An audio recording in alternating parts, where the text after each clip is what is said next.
എല്ലാവർക്കും Kottayam civil service അക്കാഡമിയുടെ daily news അനാലിസിസിലേക്ക് സ്വാഗതം. ഇന്ന് നമ്മൾ ചർച്ച ചെയ്യുന്ന ആദ്യത്തെ വിഷയം എന്ന് പറയുന്നത് മിനിമം സപ്പോർട്ട് പ്രൈസ് അല്ലെങ്കിൽ വിലയെ കുറിച്ചിട്ടാണ്.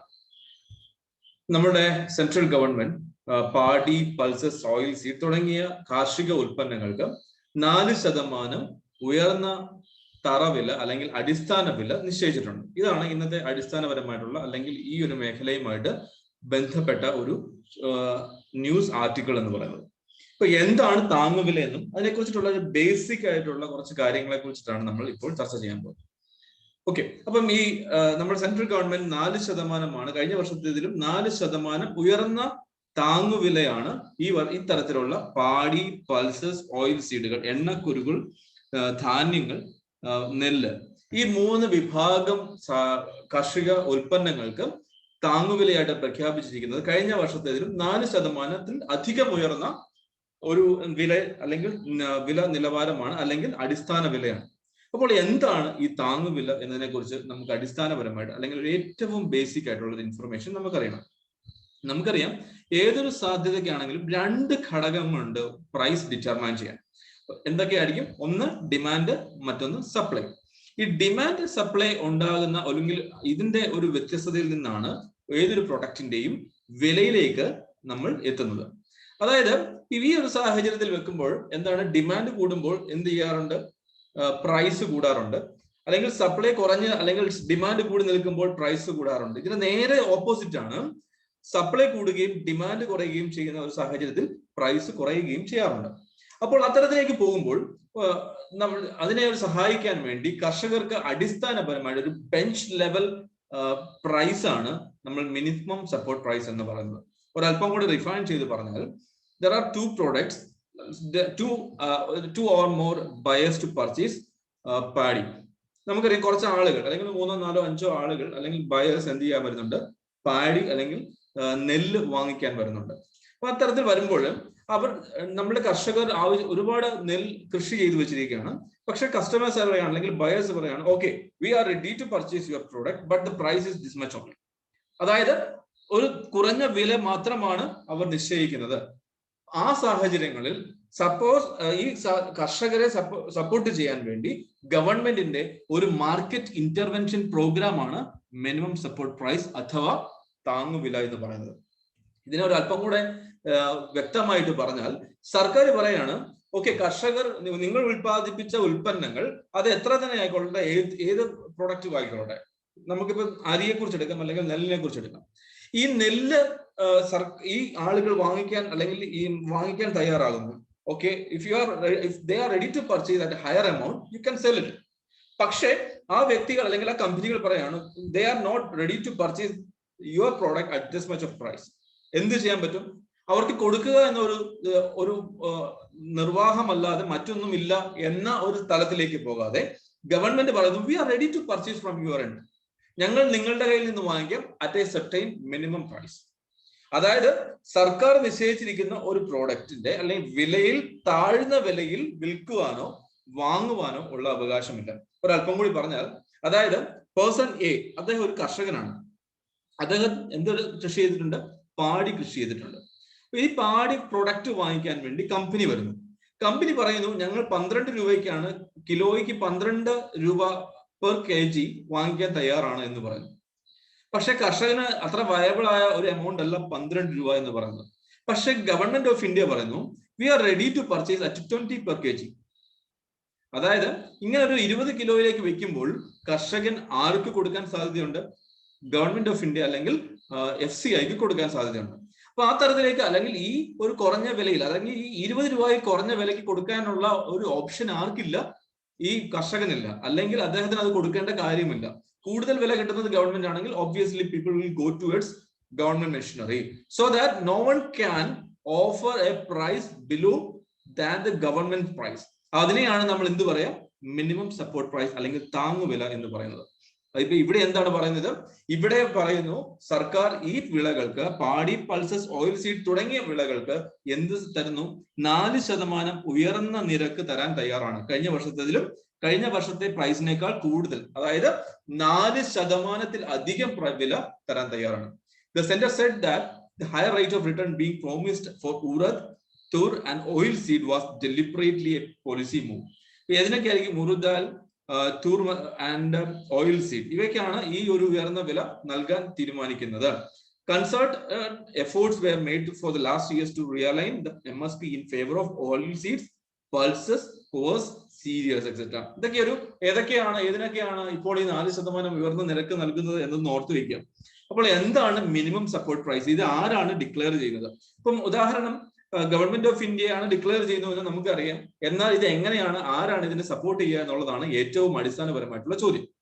ഇവിടുത്തെ ആദ്യത്തെ ഇനിഷ്യേറ്റീവ് ആണ് CACP എന്ന് പറയുന്നത്. അതായത് commission for agricultural cost and prices. CACPയുടെ ഉപദേശപ്രകാരം ആരാണ് ഇത് പ്രഖ്യാപിക്കുന്നത്? Cabinet committee on economic affairs under finance ministry. ഇവരാണ് cabinet committee on economic affairs ആണ് എന്ത് പ്രഖ്യാപിക്കുന്നത്? മിനിമം സപ്പോർട്ട് പ്രൈസ് പ്രഖ്യാപിക്കുന്നത്. നോർമലി എന്താണ്, കർഷകന്റെ അല്ലെങ്കിൽ ഈ പ്രൊഡക്റ്റിന്റെ അല്ലെങ്കിൽ ഇദ്ദേഹത്തിന്റെ ഏതാണ് ഒരു കൃഷിക്ക് വേണ്ടി ചെലവായിട്ടുള്ള കോസ്റ്റ് ഓഫ് പ്രൊഡക്ഷന്റെ 1.5 മടങ്ങ് അധികം വിലയാണ് സാധാരണ ഈ MSP ഇടുക. MSP is at the rate which the government purchases crops from farmers and is based on a calculation of at least 1.5 times the cost of production incurred by the farmers. അതായത് കർഷകന് ചെലവാകുന്നതിലും 1.5 മടങ്ങിലധികമുള്ള വിലയാണ് കർഷകന് നൽകാൻ അല്ലെങ്കിൽ സാധാരണ രീതിയിൽ ചെയ്യുക. ഇതിനുവേണ്ടി ഈ മിനിമം സപ്പോർട്ട് പ്രൈസ് ഡിക്ലെയർ ചെയ്യുന്നവരാണ് cabinet committee on economic affairs. ഇതിനെക്കുറിച്ച് പഠനം നടത്തുന്ന മേഖല ഒരു കമ്മീഷൻ ഏതാണ്? Commission for agricultural cost and prices എന്ന ഒരു ബോഡിയാണ് ഇതിനെക്കുറിച്ച് പഠനം നടത്തുകയും ക്യാബിനറ്റ് കമ്മിറ്റി ഓൺ ഇക്കണോമിക് അഫയേഴ്സിനെ ഇതിനു വേണ്ടിയിട്ട് റെക്കമെൻഡ് ചെയ്യുകയും ചെയ്യുന്നത്. It is a form of government intervention to ensure the farmers against steep decline in the prices of their goods and to help them prevent losses. അതായത് ഒരു കർഷകൻ അദ്ദേഹത്തിന് 100 രൂപ മുടക്കുണ്ട് അദ്ദേഹത്തിന്റെ പ്രൊഡ്യൂസിന് അല്ലെങ്കിൽ പാടി അല്ലെങ്കിൽ 1 കിലോ ഉണ്ടാക്കുവാൻ അദ്ദേഹത്തിന് 100 രൂപ മുടക്കുണ്ട്. പക്ഷെ കച്ചവടക്കാർ പറഞ്ഞു ഞങ്ങൾ 95 രൂപയെ തരത്തുള്ളൂ. അപ്പോഴെന്ത് ചെയ്യും? 1 കിലോയിൽ ഇയാൾക്ക് 5 രൂപയുടെ നഷ്ടമുണ്ടാകാറുണ്ട്. ഈ 5 രൂപ നഷ്ടം ഉണ്ടാകാതിരിക്കാൻ വേണ്ടി ഗവൺമെന്റ് പറയുന്നു, ഓക്കെ ഞങ്ങൾ എന്ത് ചെയ്യാം, നിങ്ങളുടെ കോസ്റ്റ് ഓഫ് പ്രൊഡക്ഷനേക്കാൾ 1.5 മടങ്ങ് ഞങ്ങൾ വാങ്ങിക്കാൻ അല്ലെങ്കിൽ ഉപയോഗിക്കാൻ അല്ലെങ്കിൽ നിങ്ങൾക്ക് നൽകാൻ തയ്യാറാണ്. That means it comes around 150 rupees അല്ലെ. അപ്പൊ ഈ 150 രൂപയാണ് മിനിമം സപ്പോർട്ട് പ്രൈസ് എന്ന് പറയുന്നത്. അതായത് ഒരു വ്യക്തിക്ക് അല്ലെങ്കിൽ കമ്പനിക്ക് വേണമെങ്കിൽ 151 രൂപയ്ക്ക് വാങ്ങിക്കാം, അല്ലെങ്കിൽ 150.2 പൈസയ്ക്ക് വാങ്ങിക്കാം. അതായത് 150 രൂപ കൂടുതൽ വിലയ്ക്ക് ഇദ്ദേഹത്തിന് കമ്പനികൾക്ക് വാങ്ങിക്കാൻ അല്ലെങ്കിൽ കസ്റ്റമേഴ്സിന് വാങ്ങിക്കാനുള്ള സൗകര്യമുണ്ട്. That means it's A direct financial intervention or market intervention program of Government of India to support agriculturists. The CACP takes into account demand and supply, the cost of production and price trends in the market, among other things fixed by MSP. The government reports MSP towards beginning of both crops and the seasons, Rabi and Kharif. എന്തൊക്കെയാണ് rabi and kharif എന്ന് നമുക്ക് നോക്കാം. ഇതൊരു prelims പെർസ്പെക്റ്റീവിൽ സാധ്യത ഉള്ള ഒരു ഭാഗമാണ്. Kharif crops or monsoon crop. Kharif എന്ന് പറഞ്ഞാൽ അതിനൊരു മറ്റൊരു പേരുണ്ട്, അല്ലെങ്കിൽ മൺസൂൺ ക്രോപ്പ് ആണ് ഇതിനെ വിളിക്കുക. Are domesticated plants cultivated and harvested during the rainy season in South Asia, which lasts between April and October depending on the area. Kharif crops നമ്മൾ സോൾ ചെയ്യുന്നത് അല്ലെങ്കിൽ വിളവെടുക്കുന്ന സമയം എന്ന് പറയുന്നത് ഏപ്രിൽ തൊട്ട് ഒക്ടോബർ വരെയുള്ള കാലഘട്ടമാണ്. That is predominantly in the monsoon season. ഇതുകൊണ്ടാണ് കാരിഫ് ക്രോപ്പ് നമുക്ക് എന്ത് ചെയ്യാം, മൺസൂൺ ക്രോപ്പ് എന്നും വിളിക്കാറുണ്ട്. അടുത്ത rabi crops or rabi harvest are agricultural crops sown in winter and harvested in the spring of South Asia. The term is derived from the Arabic word spring, which is used in the Indian subcontinent, where it's the spring harvest. It is also known as winter crop. Rabi crop endana, it's an agricultural sown in winter and harvested in the spring in South Asia. നമുക്ക് നോക്കാം major rabi crops എന്തൊക്കെയാണ്. സീരിയൽസിന്റെ ഭാഗത്ത് barley, gram, rapeseed, mustard, oats, bajra ഇതൊക്കെയാണ് ഒരു സീരിയൽസിന്റെ ഭാഗത്തുള്ള rabi crop.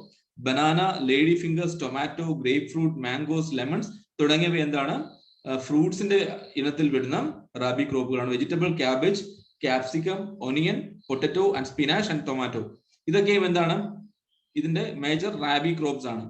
അടുത്തത് കാരിഫ് ക്രോപ്സ് വരുമ്പോൾ ജോവർ ആണ്, cereal, maize, millet, rice, soybean. ഇതൊരു കൃത്യമായിട്ട് ഓർത്ത് വയ്ക്കുക. ചിലപ്പോൾ മാച്ച് ദി ഫോളോവിങ് ക്വസ്റ്റ്യൻസിൽ പലപ്പോഴും ചോദിക്കാൻ സാധ്യതയുള്ള ഒന്നാണ്. ഏതൊക്കെയാണ് റാബി ക്രോപ്പ് അല്ലെങ്കിൽ ഏതൊക്കെയാണ് കാരിഫ് ക്രോപ്പ്, അല്ലെങ്കിൽ എന്താണ് സ്റ്റേറ്റ്മെന്റ് ക്വസ്റ്റ്യൻസിലും ചോദിക്കാൻ സാധ്യതയുള്ള പോയിന്റുകളാണ്. അതുകൊണ്ട് അത്യാവശ്യം റാബി ക്രോപ്പുകളെയും കാരിഫ് ക്രോപ്പുകളെ കുറിച്ച് അറിവുണ്ടായിരിക്കാം. അടുത്തത് ഹിന്ദു കഷ് ഹിമാലയൻ മൗണ്ടെയിൻസിനെ കുറിച്ചിട്ടാണ് നമ്മൾ ഇനി അറിയാൻ പോകുന്നത്. According to UNDP, united nations development programme, the Hindu Kush Himalayan mountain ranges could lose up to 2/3 of its size by 2100. 2100 കൂടി നമ്മളുടെ ഹിന്ദു കുഷ് ഹിമാലയൻ മൗണ്ടൻസിലെ 2/3 ഐസ് അല്ലെങ്കിൽ മഞ്ഞുപാളികൾ നഷ്ടമാകും എന്നതാണ് UNDPയുടെ പഠനം. നമുക്കറിയാം ഗ്ലോബൽ വാർമിംഗ് ഒരു കാരണമാണ്. മാൻമേഡ് ആന്ത്രോപോജനിക് റീസണിങ്, അതായത് ഡീസൽ വാഹനങ്ങളുടെ അല്ലെങ്കിൽ ഫോസിൽ ഫ്യൂവലുകളുടെ വിറകടുപ്പുകളുടെ ഉപയോഗം ഒരു പ്രധാന പ്രോബ്ലമാണ്. അതുപോലെ തന്നെ എന്താണ് ഇതിനെ മിറ്റിഗേറ്റ് ചെയ്യാൻ വേണ്ടി പലപ്പോഴും നമ്മുടെ UNFCCCയുടെ നമ്മളുടെ പാരീസ് കമ്മീഷൻ അല്ലെങ്കിൽ പാരീസ് എഗ്രിമെന്റ് പോലുള്ള പല സാഹചര്യങ്ങൾ മുന്നിലോട്ടുണ്ട്. ഇതിന്റെ ഒപ്പം തന്നെ എന്താണ് around 2 billion people may face food water shortage by 2100. ഈ 2100 കൂടി 2 ബില്യൺ ആളുകൾ ഫുഡിനും വെള്ളത്തിന്റെ ക്ഷാമത്തിന് ഇടയാകുമെന്നാണ് പറയുന്നത്. ഹിന്ദു കുഷ് ഹിമാലയൻ റീജിയൻസിനെ 3ാം പോൾ എന്ന് വിളിക്കാറുണ്ട്. നമ്മുടെ അന്റാർട്ടിക്ക, ആർട്ടിക് റീജിയൻ കഴിഞ്ഞ ഏറ്റവും കൂടുതൽ ഫ്രോസൺ വാട്ടർ ഉള്ള ഒരു മേഖലയാണ് ഈ ഹിമാലയൻ മൗണ്ടെയിൻസ് എന്ന് പറയുന്നത്. നമുക്ക് അതിനെക്കുറിച്ച് നോക്കാം. It is often referred as the third pole on earth. It is spread over 3,500 square kilometers across 8 countries including India, Nepal and China. The third pole എന്ന് വിളിക്കാൻ കാരണം എന്താണ്? It has the largest storage of frozen water after Antarctica and Arctic. അതായത് north പോളും south പോളും കഴിഞ്ഞാൽ ഏറ്റവും കൂടുതൽ frozen water ഉള്ള അല്ലെങ്കിൽ എന്താണ് ഐസ് രൂപത്തിലുള്ള വെള്ളത്തിന്റെ അളവ് ഏറ്റവും കൂടുതലുള്ള സ്ഥലമാണ് ഈ ഹിമാലയൻ റീജിയൻ. അതുകൊണ്ട് തന്നെ ഇതിനെ എന്ത് വിളിക്കാറുണ്ട്? ഹിന്ദു കുഷ് റീജിയനെ, ഹിമാലയൻ റീജിയനെ തേർഡ് പോൾ എന്നും വിളിക്കാറുണ്ട്. Around 240 million people live in the region's mountain. 1.7 billion live in the river basin downstream, while food grains in the basin reach 3 billion people. The glaciers feed at least 10 major river systems, which have bearing on agricultural activities, drinking water and hydroelectric production in the region. അതുകൊണ്ട് തന്നെ എന്താണ് ഹിന്ദു കുഷ് റീജിയനിലെ ഉള്ള ഏതൊരു climatic ചേഞ്ചുകളും അവിടെ അല്ലെങ്കിൽ അതിനോട് ചുറ്റുപാടും ജീവിച്ചിരിക്കുന്ന ഏകദേശം വരുന്ന 250 മില്യൺ ജനങ്ങൾക്ക് ഒരു നേരിട്ട് ഹിറ്റ് ചെയ്യുന്ന, നേരിട്ട് ചില ബുദ്ധിമുട്ടുകളിലേക്ക് എത്തിക്കുന്ന, ദാരിദ്ര്യത്തിലേക്ക് എത്തിക്കുന്ന അല്ലെങ്കിൽ പട്ടിണിയിലേക്ക് എത്തിക്കുന്ന ഒരു സാധ്യതയാണ് ഈ ഹിന്ദു കുഷ് മൗണ്ടനിലെ ഹിമാലയൻ മൗണ്ടെയിനിലെ മെൽറ്റിംഗ് ഓഫ് ഐസ് എന്ന് പറയുന്നത്. So that it has a direct agro economic consequences as well. അപ്പൊ അതുകൊണ്ട് തന്നെ എന്ത് ചെയ്യും, ഇതിനെ സംരക്ഷിക്കുക എന്നുള്ള ഒരു പ്രധാനപ്പെട്ട ലക്ഷ്യമാണ്. ഈവൻ നമ്മൾ 2018 1.5 ഡിഗ്രി സെൽഷ്യസ് ഭൂമിയുടെ ചൂട് 1.5 ഡിഗ്രി സെൽഷ്യസിൽ കുറയ്ക്കാൻ സാധിച്ചാൽ പോലും എന്താണ് ഈ മെൽറ്റിംഗ് നമുക്ക് ഒരു പരിധി വരെ തടയാൻ പറ്റില്ല എന്നുള്ളതാണ് മറ്റൊരു വസ്തുത. അപ്പൊ അതിന് നമുക്ക് എന്ത് ചെയ്യണം? We will have to reduce fossil fuels. We will have to reduce the usage of non-renewable sources of energy. So we will have to depend on renewable sources of energy like solar energy and something like this, wind energy and so on. അടുത്തത് നമുക്ക് challenges എന്താ നമുക്ക് നോക്കാം.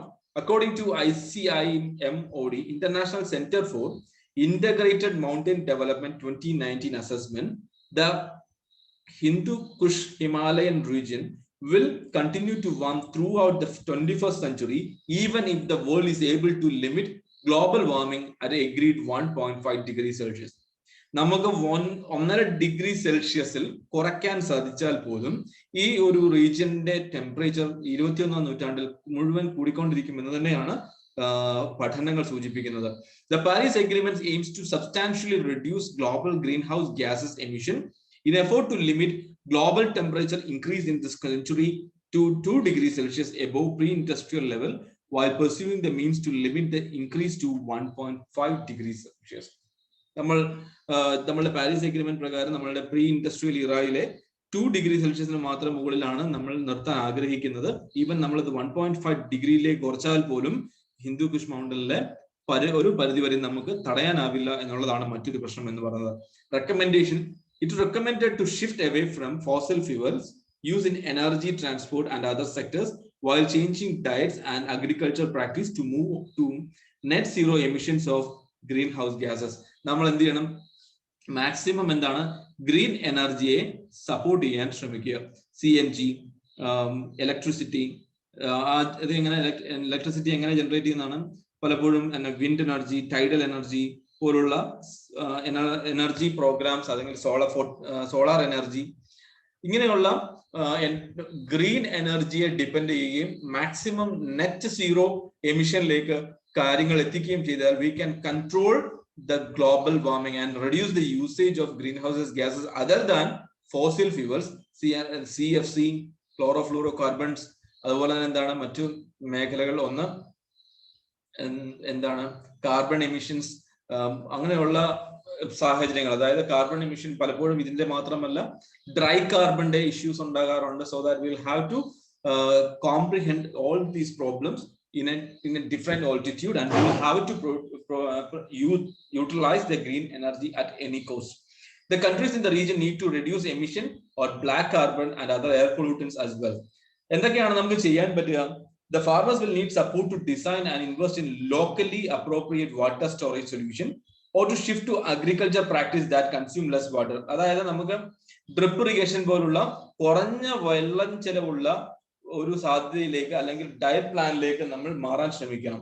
അതായത് കൂടുതൽ വെള്ളത്തിന്റെ ആവശ്യമുള്ള ഒരു സാഹചര്യം ഉണ്ടാകാതിരിക്കുക. അതിനുവേണ്ടി നമുക്ക് അതിന്റെ റിസൾട്ട് ആയിട്ട് ഉണ്ടാവുന്ന വാട്ടർ എക്സ്പോർട്ടുകൾ കുറയ്ക്കാനുള്ള ഒരു സാഹചര്യം ഉണ്ടാവണം. അതായത് വെള്ളത്തിന്റെ, അല്ലെങ്കിൽ നമ്മൾ ഈ വെള്ളം കൂടുതൽ ഉപയോഗിക്കുന്ന സീരിയൽസ് നമ്മൾ എന്ത് ചെയ്യുന്നുണ്ട്? പ്രൊവൈഡ് ചെയ്ത് അല്ലെങ്കിൽ വിദേശത്തോട് കയറ്റി അയക്കുന്നുണ്ട്. അതിനെയാണ് നമ്മൾ എന്ത് വിളിക്കുക? വാട്ടർ എക്സ്പോർട്ട്സ് എന്ന് വിളിക്കുക. ഈ വാട്ടർ എക്സ്പോർട്ട് കുറവുള്ള ഡ്രിപ്പ് ഇറിഗേഷൻ പോലുള്ള അല്ലെങ്കിൽ അതുപോലുള്ള ചെറിയ ഈ സാഹചര്യങ്ങളിൽ നിന്ന് ചെറിയ രീതികളിലുള്ള ഒരു പ്രൊഡക്ഷൻ ഉപയോഗിക്കാൻ, അല്ലെങ്കിൽ ചെറിയ രീതിയിലുള്ള വെള്ളത്തിന്റെ കൺസംഷൻ ഉപയോഗിക്കാൻ മാത്രം ശ്രമിക്കുക. Designs of new hydro power plants and grids will need to take into account the changing climate and water availability. Data and information capacity building and early warning systems and infrastructure design will need to be improved. This call for sufficient funding and large scale coordination. ഇത് മാത്രമല്ല, നമ്മൾ എന്ത് ചെയ്യണം? International solar alliance പോലുള്ള അസോസിയേഷനെ promote ചെയ്യുകയും international solar alliance പോലുള്ള സാഹചര്യങ്ങളിലേക്ക് എന്ത് ചെയ്യണം? കൂടുതൽ ഫണ്ടുകൾ, അതായത് ഡെവലപ്ഡ് നേഷനിൽ നിന്നും ഡെവലപ്പിംഗ് നേഷനിലേക്കുള്ള ടെക്നോളജി ട്രാൻസ്ഫറുകൾ, അതുപോലെ എന്താണ് ഫണ്ട് ട്രാൻസ്ഫറുകൾ ഒക്കെയും എന്താണ് കൂടുതൽ ഇഫക്റ്റീവ് ആക്കുക. അത് പ്രകാരം എന്ത് ചെയ്യാൻ ശ്രമിക്കുക? അത് ഉപയോഗിച്ച് ഗ്രീൻ എനർജിയെ പ്രൊമോട്ട് ചെയ്യാൻ ശ്രദ്ധിക്കുക. അടുത്തത്, national mission four sustaining Himalayan ecosystems is one of the 8 missions under National Action Plan of Climate Change, NAPCC. This mandate is to evolve measures to sustain and safeguard Himalayan glaciers, mountain ecosystem, biodiversity and wildlife conservation and protection. അടുത്ത ഒന്നാണ് Dehing Patkai and Raimona National Parks in Assam. It is located within the large Dehing Patkai Elephant Reserve, which is spreads across the coal and oil-rich districts of Upper Assam. Dibrugarh and Tinsukia districts lana endu കാണുന്നത് Patkai Elephant Reserve ആണ് നമുക്ക് കാണാൻ പറ്റുന്നത്. The oldest refinery of Asia in Dingboy, open cast coal mining at Lido. ഇത് രണ്ടും ഓർത്ത് വെക്കുക. ഇത് ചിലപ്പോൾ നമ്മളുടെ PSC എക്സാംസിനൊക്കെ ചോദിക്കാൻ സാധ്യതയുള്ളതാണ്. ഏഷ്യയിലെ ഏറ്റവും പ്രായം ചെന്ന ഏറ്റവും പഴയ ഓയിൽ റിഫൈനറി ആണ് ദിഗ്ബോയ്. ഏറ്റവും അതുപോലെ തന്നെ ഓപ്പൺ കാസ്റ്റ് കോൾ മൈനിങ് ആണ് Lido. They are located near the sanctuary. The Dehikin Patkai Wildlife Sanctuary is also known as Jaipur Rainforest. ഇപ്പം ജയ്പൂർ റെയിൻ ഫോറസ്റ്റ് എന്നറിയപ്പെടുന്നത് എന്താണ്? Dehikin Patkai Wildlife Sanctuary തന്നെയാണ്. അപ്പൊ അതിനെ മറ്റു പേരാണ് ജയ്പൂർ റെയിൻ ഫോറസ്റ്റ് എന്ന് പറയുന്നത്. Dehing is the name of the river that flows through this forest, and Patkai is the hill at the foot of the sanctuary lies. അതായത് രണ്ട് പേരിൽ നിന്നാണ് വന്നിരിക്കുന്നത്. Dehing പത്കായ് എന്ന് പറഞ്ഞാൽ പത്കായ് അവിടുത്തെ ഒരു മലനിരയാണ്. സാങ്ച്വറി സ്ഥിതി ചെയ്യുന്നതിന്റെ മലനിരകളുടെ പേരാണ്. അപ്പൊ ദഹിങ് എന്ന് പറയുന്നത് അവിടുത്തെ ഒരു നദിയാണ്. അപ്പൊ രണ്ടുകൂടെ കമ്പൈൻ ചെയ്താണ് ദഹിങ് പത്കായ് എന്നൊരു പേരിട്ടത്. It is believed to be the last remaining contiguous patch of lowland rainforest area in Assam. ഇതിനെ നമുക്ക് കാണാൻ സാധിക്കുന്നത് ചൈനീസ് ബംഗാളിൽ നമുക്ക് കാണാം flying fox, wild pig, sambar, barking deer, gaur, seru, and Malayan giant squirrels. This is only sanctuary in India, which is home to 7 different species of wild cat. ഇതൊരു ഒരേ ഒരു ഇതാണ്. ഇതും ഒരു പ്രിലിംസിന് ചോദിക്കാൻ സാധ്യതയുള്ള ചോദ്യമാണ്. അതുകൊണ്ട് ഓർത്ത് വെക്കുക. ഏതൊക്കെയാണ് ഇവിടെ നമുക്ക് വേണമെങ്കിൽ ഒരു ഏതൊക്കെയാണ് ഈ റീജിയനിൽ കാണുന്ന ഫോണ അല്ലെങ്കിൽ ജീവജാലങ്ങൾ ഏതൊക്കെയാണെന്ന് ചോദിക്കാം. അതുപോലെ തന്നെ മറ്റൊരു സ്റ്റേറ്റ്മെന്റ് ചോദിക്കാം. ഇതിന് നമുക്ക് എന്താണ് 7 ഡിഫറെന്റ് സ്പീഷീസ് ഓഫ് വൈൽഡ് കാറ്റ് അല്ലെങ്കിൽ പൂച്ച വംശത്തിൽപ്പെടുന്ന ഡിഫറെന്റ് ജീവികളെ കാണാൻ പറ്റുന്ന ഒരേ ഒരു സാങ്ച്വറി ഏതാണ്? ഇവിടെയാണ്, ദഹിം ബത്കായ് ആണ്. അവിടെ കാണുന്ന കടുവ, ലെപ്പേർഡ്, ക്ലൗഡഡ് ലെപ്പേർഡ്, ലെപ്പോർഡ് കാറ്റ്, ഗോൾഡൻ കാറ്റ്, ജംഗിൾ കാറ്റ് ആൻഡ് മാർബിൾ കാറ്റ്. ഇതൊക്കെയാണ് ഈ ഒരു വിഭാഗത്തിൽ കാണുന്ന. അസാമീസ് മക്കാക്യു ഇവിടെയുണ്ട്. A primate found in the forest. It is the red list of near threatened species. It has the highest concentration of rare endangered white-winged wood duck. ഇതിൽ ഈ ഒരു മേഖലയിലുള്ള ജീവജാലങ്ങളെ കുറിച്ചിട്ടുള്ള ഒരു കാഴ്ചപ്പാട്, ഒരു അറിവ് നമ്മളുടെ ഉണ്ടായിരിക്കണം. ഇത് പലപ്പോഴും പ്രിലിംസിനോ ചോദിക്കാൻ സാധ്യതയുള്ള ചോദ്യങ്ങളാണ്. അപ്പൊ ഇതൊക്കെയാണ് ഇതിന്റെ അടിസ്ഥാനപരമായിട്ടുള്ളത്. ഇനി അവിടുത്തെ പ്രധാനപ്പെട്ട നാഷണൽ പാർക്കുകൾ ഏതൊക്കെയാ നോക്കാം. Assam has now the third most national parks after 12 in Madhya Pradesh and 9 in Andaman and Nicobar Islands. അതായത് ഏതാണ് ഏറ്റവും കൂടുതൽ എവിടെയാണ്? മധ്യപ്രദേശിൽ എത്രയാണുള്ളത്? 12 എണ്ണം. ആൻഡമാൻ ആൻഡ് നിക്കോബാർ ഐലൻഡ്സിൽ എന്താ ഉള്ളത്? 9 എണ്ണം. അതുപോലെ തന്നെ ഇപ്പൊ അസാമിൽ ഇപ്പൊ ഏത് വന്നിട്ടുണ്ട്? 7 എണ്ണം വന്നിട്ടുണ്ട്. 7 ഏതൊക്കെയാണ്? ദഹിം ബത്കായ്, റൈമോന, കാസിരംഗ, മനസ്, നമേരി, ഒറങ് ആൻഡ് ദിബ്രു സൈക്കോവ. ഇതൊക്കെയാണ് ഇവിടുത്തെ 7 എണ്ണം വരുന്നത്. അപ്പൊ ഏറ്റവും കൂടുതലുള്ളത് എവിടെയാണ്? മധ്യപ്രദേശിലാണ്. ഇപ്പം ഏറ്റവും കൂടുതൽ നാഷണൽ പാർക്കുകളുള്ള ഒരു കേന്ദ്രഭരണ പ്രദേശം നമുക്ക് ഈ ആൻഡമാൻ നിക്കോബാർ ഐലൻഡ്സ് ആണ്. 9 എണ്ണമാണ് അവിടെ ഉള്ളത്. Kaziranga and Manas are the UNESCO world heritage site. They are also tiger reserves along with Nameri and Orang. ഇതൊക്കെയാണ് ഇന്നത്തെ പ്രധാനപ്പെട്ട ആർട്ടിക്കിളുകൾ അല്ലെങ്കിൽ വാർത്തകൾ നമുക്കിന്ന് നമ്മുടെ പത്രങ്ങളിൽ കാണാൻ സാധിച്ചിട്ടുള്ളത്. ഇതിൽ അധികം പ്രിലിംസ് പെർസ്പെക്റ്റീവിലുള്ള ഒരു പോയിന്റ് ഓഫ് വ്യൂവിൽ നിന്ന് ഇന്നത്തെ പത്രം വായിക്കാൻ പ്രത്യേകം ശ്രദ്ധിക്കണം. അതിനു വേണ്ടിയിട്ടുള്ള പ്രത്യേക നോട്ടുകൾ തയ്യാറാക്കുകയും നമ്മളുടെ ക്വസ്റ്റ്യൻസുകൾ ചെയ്തു നോക്കുകയും ചെയ്യുക. Anyway, good luck and thank you all for being with us.